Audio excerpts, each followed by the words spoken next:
Well, right now in the current dispensation today, African democracy is on trial. And we are seeing the proponents of what democracy is. It's starting from the West African nations, and it's cascading down to southern parts of Africa. What we can see right now is that what happened in Sierra Leone is an embodiment that it can be done in Africa. So if the spirit is held to its core and every other citizenry ensures that we have what we call emancipation in all the countries across the African continent. It is great. As opposed to what is happening right now in Kenya, when we saw it the other time, Julius Malema coming here, warning Kenyans and actually directing the insult to the head of state, William Ruto, telling him that he has seriously absconded and he has seriously decided to go on the rear on whatever he decided and pledged to do to the populace of this republic. It is quite sad that last Monday, we just had the National Even Tree Planting Day, where we were told that a total of 150 million trees were planted. William Ruto, if you say we could plant 150 million trees in one day across the country, then 1 acre approximately can just accommodate 500 seedlings planted in 8 rows in a distance of 12 feet each. That is 500.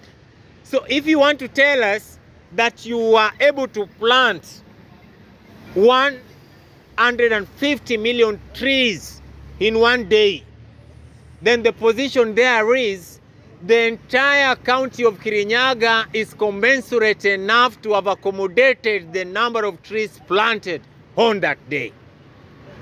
We will also want to look into the balance in terms of whatever you did on that day, because all the expenses in terms of travel, Kipchumba Murkomen alone used approximately 16 million on his trip to Homa Bay for the tree planting exercise. For what sake do we have to do that at a time when the cost of living is soaring up, at a time when we have mutiny in the Republic of Ghana? And this is a silent mutiny because nobody is enchanted. We all feel disenfranchised and disenchanted.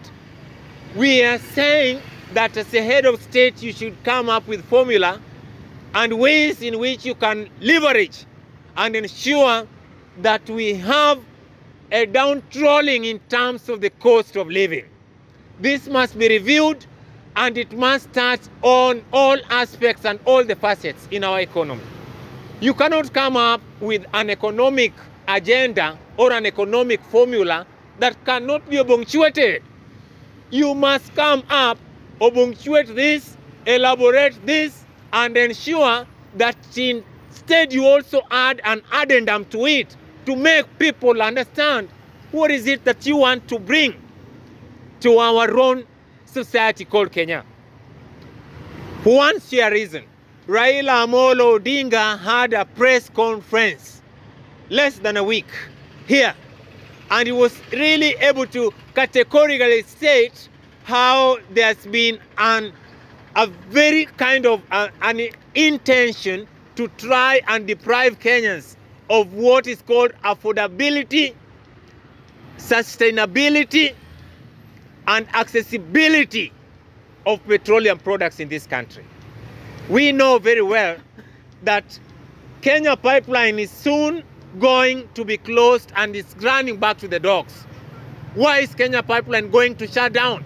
Because Kenya Pipeline relies to a tune of 80% on the transit of goods from Kenya, the port of Mombasa, to Uganda. That is the sole creation of what is called the Kenya Pipeline.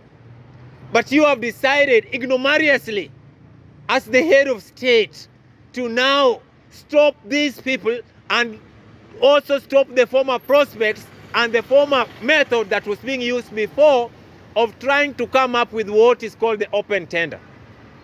The open tender was giving a very good competitiveness in terms of deciding and choosing as to whom is the bidder who can bring what is called livelihood to the people of this country. At this time, we have to say that the G2G kind of arrangement cannot work. And G2G is government to government. When Raila Amolo Odinga is asking you to bring to fore, bring it on all the documentation that was signed by the government of Kenya and Saudi Arabia, between the government of Kenya and even Qatar. We must have this in public domain because these are public documents. And if at all you cannot come and sort it out now, then I'm telling you that as long as you are going to continue to widen your tax bracket, because you cannot be a president who has got only one power. You cannot only have one power as the head of state. And that power is the power to tax people. You cannot tax people to death. We do not know today how many are going to die of starvation, of hunger, and crime-related issues that are also in conjunction or attributed to or are contributors to the kind of an economy that is dilapidating under your own regime. We are not going to allow that. And